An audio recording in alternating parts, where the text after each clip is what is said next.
Hello everyone, today I will show you how to add link to Threads profile, and here's how it's done. Step 1. Open Threads. Start by opening the Threads app on your device. Next, go to your profile and tap the Edit Profile option. This is where you'll be able to add or edit your link.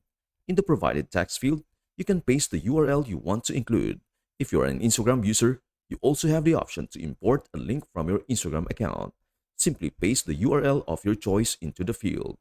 Once you have added the link, tap Add to save your changes. Then tap Done to finalize everything. Go back to your profile and you will see the link you added. It will now be prominently displayed and clickable, ready for others to check out. And that is everything you need to know about how to add link to Threads profile. Before we end, may I humbly ask you a favor? Please do like, share, and subscribe to our channel. This means the world to us.